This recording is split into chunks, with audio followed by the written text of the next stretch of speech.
sailors. And old John was kind of a nice guy. He was in his 80s. He was at Toraro Beachhead back in the old days of the war. And he said, anything you want out there, Schultz, you help yourself. He said, you go out there.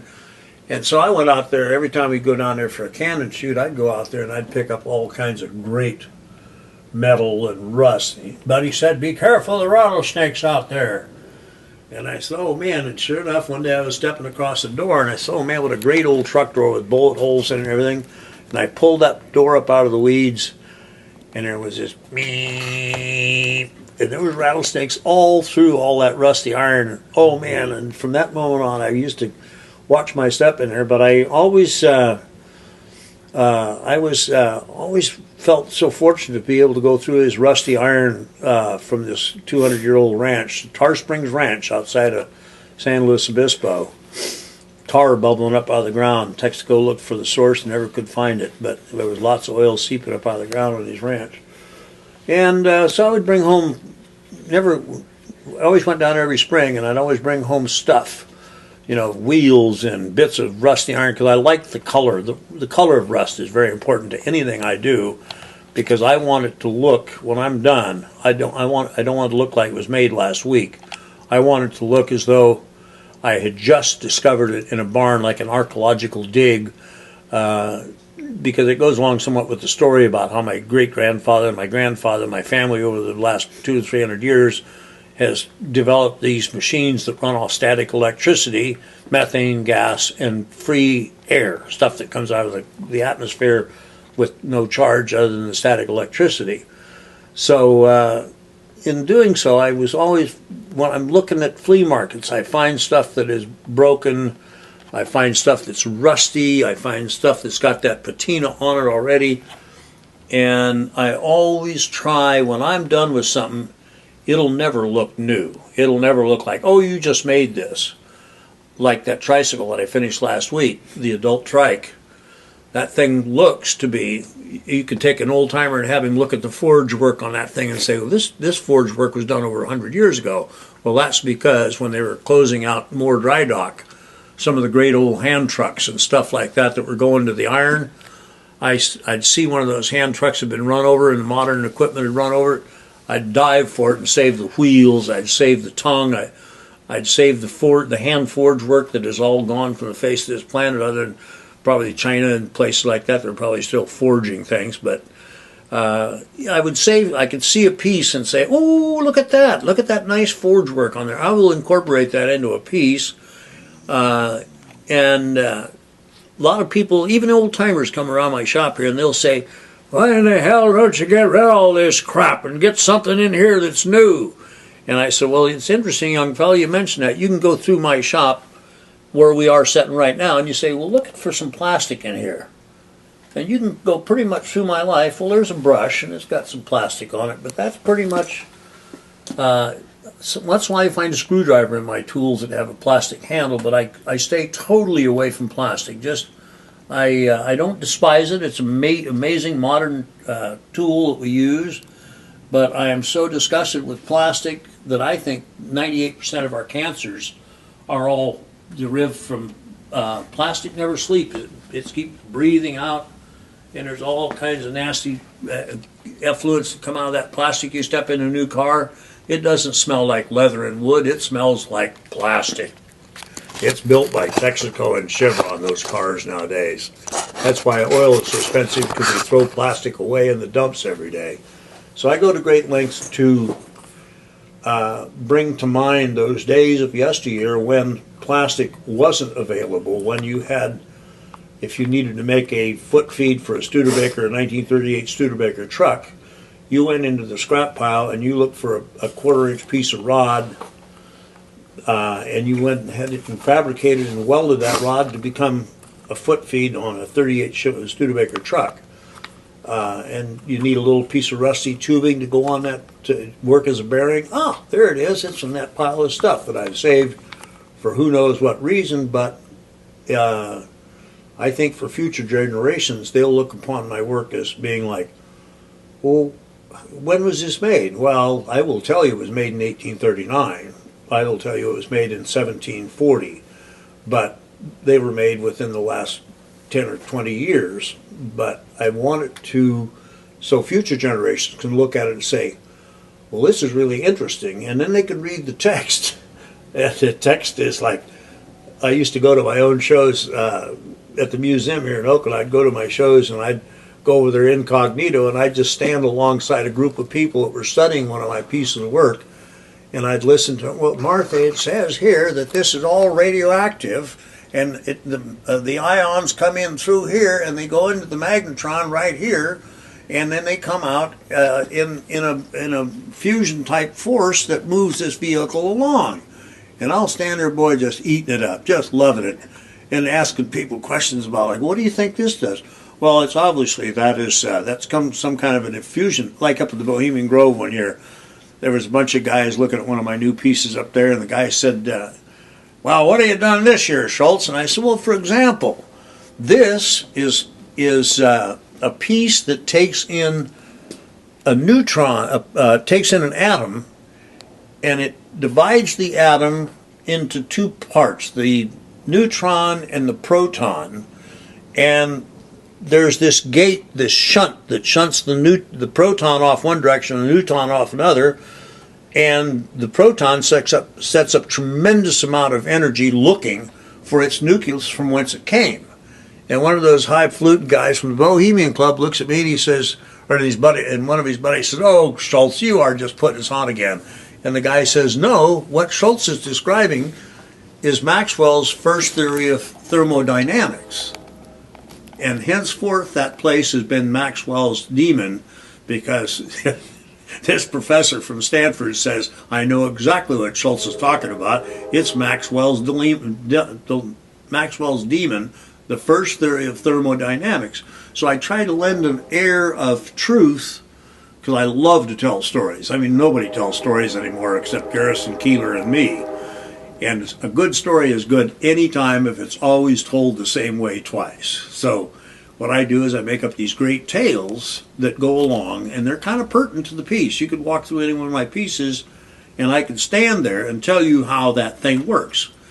And I think my dad was a great guy for telling well, we had no electricity where I was raised, so after dinner around the fire, we would sit, and Granddad would tell a story, and then Dad would tell a story, and we would just sit there enamored, listen to my older people, my elders, tell stories about the farm, tell stories about things they had built to use around the farm, things Granddad always would save. We'd be walking out across the yard at the farm, and he'd bend over and he'd pick a rusty bent nail out of the dirt. And he'd take that nail and put it in his bib overalls. And that evening, before we'd go into the house for supper, he would straighten that nail, that rusty nail, and put it in a Prince Albert can, smoking tobacco can. And he'd put it in that can, and he'd use that nail. It'd go into the barn, and it'd end up holding the prop under the hog shed, or it'd be holding part of the feed trough together, and he never, ever threw anything away, whether it was rusty or whatever it was. And Nebraska was so fair on its equipment, it would get rusty, but the rust was never serious rust. It was always the most beautiful patina. Just, oh man, just gorgeous color, just maybe with a little moss on it. Well, we never got moss in Nebraska because it was too dry, but we always got a good coloring of lichen possibly on it under a tree or something. And I always admired that finish on the hard equipment. Like this last piece, the tricycle I just built, if you'll notice that seat on there says Western Land Roller Company, Hastings, Nebraska. Well, I was born 6 miles from that big foundry there in Hastings, a town of 22,000 people, dead in the middle of the United States, 1,733 miles from New York City or San Francisco, right dead in the middle, geographical center of the U.S., and I was born right nearby there, and never owned a watch. Never owned a watch? Yeah, the Navy, when I joined the Navy, they always rang when it was time to eat, or they'd blow a whistle when it was time to go to bed, or they'd blow a whistle when it was time to get up, and you'd rise and away you'd go. So I never felt a need for time. I have never kept track of time. Like, you look around my space here, you don't see any clocks on the wall, but I can tell you within 5 minutes what time it is. It's dinner time, it's supper time, it's whatever it is. I can pretty well tell you because we don't really need time. A man created time because otherwise everything would happen all at once. So what they did with the timing device, they time it so different things happen at different times. Otherwise, everything would be, you'd get up in the morning and it would all happen before noon because everything had happened at once. But with a clock, you can say, okay, it's time for this, it's time for that, it's time for this. 10 o'clock news is on at 10 o'clock, strangely enough. But I can just about tell you that what the 10 o'clock news is going to be. It's going to be, in a couple hours from now, it'll be 10 o'clock. And time is not something that we have to track each day. It's just not necessary. And then, how long have you been an artist? How long? I don't know. I think I've always been an artist because I know darn well I would never gotten out of high school if it came to mathematics and English and things of that nature. And how I ever got into that Bohemian Club without having an education, I will never know. But I think it was on my artistic endeavors. What type of art were you doing when you were in I do it high all. school? In I high do school, it all. you were early that age, Yeah, a teenager? I built my own sleds. I used to build. I had a wind-powered wagon that I took what they called the spring wagon, which is a very light buggy for Sunday dress buggy, and I built a sail on it, and I used to sail out across the fields. Boy, and my grandparents would look at me and just shake their head. That crazy kid, you know. Yeah. How long have you been welding and working with metals? I think I started in a junkyard in Nebraska. Not a junkyard so much, but it was an auto wrecking place. You call it now. A fancy name for a junkyard is an auto wrecker, auto salvage now. But I started in the auto salvage business, hence my love for old cars. But I think I started watching my uncle at the age of 12. He was a fine metalsmith. Gee, what a great hammer he wielded, and there was a blacksmith about 100 yards away, and I used to go over there and just peer in. His name was Pavelka, Johnny Pavelka. He was the Polish guy, Bohemian Bohunk they called him back there. But he wielded a mighty hammer, and I used to go in there and watch the spark and flames and forges going. And it was always fascinating to me how you could bond two pieces of metal together, and I just love doing it. It's such a good feeling to create something that's going to be around long after I'm gone. I mean, it'll be a cold day in hell when somebody comes along and says, "Oh, what the hell is this?" Oh, it was made back in the 2000s, back in, like, all my pieces have a date on them, but the date is kind of welded into it. It's part of it. It's forged into it. It's like this new tricycle. There's an X and a 1 on the step plate, and that was made in 11, but nobody would know that but me. Why is that everything you have basically moves? I mean, I think we so seldom used any form of mechanical transportation on the farm. I walked to school for years, back and forth to school. I walked. Occasionally, Dad had let me drive a tractor when I was 9 years old. I occasionally got the tractor, and I was just fascinated by wheels. I knew that there were some wealthy kids in town that had soapbox derbies, and I was just fascinated with those beautiful ball-bearing wheels. And I just love things with wheels on them. And I psychologically, it'd be fun to sit down with a Sawbones and have him look in that skull of mine and figure out what in the world is it with this guy and his wheels.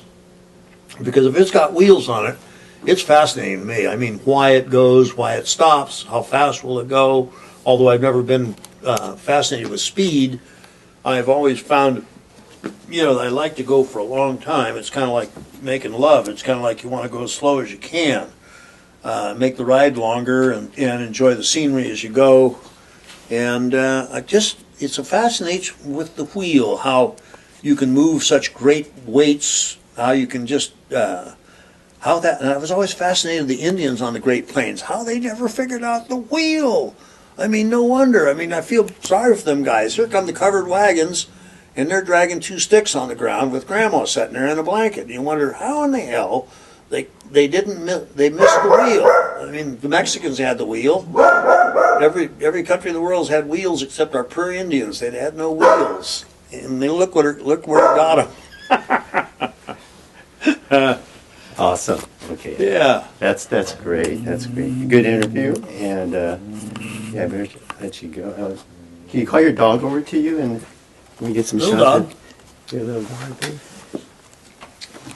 I want to see this little dog. Come over here. I want to see this little dog. What a nice little dog it is. This little dog just hates this. She just hates any kind of affection. It's the darndest thing. That's what they call a camera. Are you going to keep Daddy safe? Don't let that guy get me with that thing. No way. Oh, man. I don't know what it is. What is that thing? Oh, it's looking at you. It's looking at you. When were you born? What's your date of birth? And, I was born, I'm a zucchini with a cucumber rising and my moon's in Fresno. No, I was, yeah. Oh, okay. I was born in March the 18th, 1936. Oh, wow. 6 miles out of town. And that Hastings? Yes. Okay. Yeah. Great. And you lived on a farm. What kind of farm was it? Flat and dirt and black, and about 12 head of cattle, 2 teams, horse-drawn equipment, and we burned corn cobs for heat because there wasn't any wood in Nebraska. And Grandma did the cooking. It was her kitchen, and Granddad and I and my father, and we worked the fields, and it was corn and oats and wheat. And then we grew all our own produce as well. And some people say, like my wife says, she says, you know, you were raised organically. Yeah. I said, really? She said, absolutely. You never ate anything that we went into town on, every couple of weeks we go into town and buy sugar and flour. And that was about it. That was the only thing that was processed then. Yeah, it was the only. Wow, that's great. Okay. And we drank unpasteurized milk, which to me, you know, I think of the people in town when they found out that I was raised on unpasteurized milk just had a fit. Yeah, well, you could have caught this, you could have caught that. Well, I didn't. And there's probably a reason why they did. Yeah. You know, cancer in our family, unheard of. Really? Everybody died of heart problems. My grandfather at 98, my dad at 98, my grandmother at 87. Everybody died of high blood pressure. But they all almost made it all. I think if Dad hadn't smoked, he probably would have made it to 100. And Granddad, he always. Yeah, so in comes my bride. So that's going to wind us down here. Sure will. Yeah. Do you want to get her in the interview real quick? This is the reason I'm still alive. Carol? Hi, I'm Paul. Hi. Oh, Paul. Nice to meet you. Nice meeting you. Right on. Yeah, I'm just doing a quick interview. I'm wrapping up, so why don't you get it real close? This is the reason why I'm still around, is because she takes care of me. Well, she's the gal that says it was on account of the eat natural on the farm. She says you were raised organically. We were just at that part just now about the organic. I'm in love with the farm boy who lives inside this artist. It was raised very simply on a farm with no running water, no electricity. Yeah. Just lots of good hard work and wonderful grandparents. Yeah. And cut. And cut. Okay. Boy, is that fancy and nice. You should have seen thing. He set up. We got. Was that reflectors. the lens to that, and is the brain down in there? No, this is a recording device, high end. So this is your day job, your night job? Yeah, this is what I do. Okay. This is what I do here. And Now is that on a tape or a disc, or is it? It's on tape. It's on a tape. And yeah, it's yeah. I think let me see if I got it here real quickly. Yeah, it's Being around a Luddite, I'd be surprised with. Yeah. Don't touch Ken it. just called. He says he's got a space on the bus for us. Okay. Did you guys go to the zoo? Yes. How was it?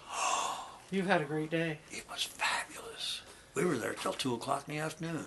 All That right. zoo is beautiful. I mean, it's fancy. Right on. And I found the 4 little sculptures. Oh. They're just beautiful. And I found, You have a rat? yes, hungry guy too, isn't he? okay. Let me just unplug it. And the zoo is, I would say Jackson ought to be out there first thing in the morning. It's absolutely incredible. He goes. Oh, he does? Yeah. Okay, meerkats and a flock of elephants and a flock of these and a flock of those and monkeys and gibbons and snakes and all kinds of wonderful things in natural habitats. My African belt is still there, pretty much untouched. And the Tiger Grotto is still there, but it's they've altered it and they filled in the moat and put. Matter of fact, I don't know what's in there. I didn't see anything in the Tiger Grotto, but oh, I think there were parrots sitting in there.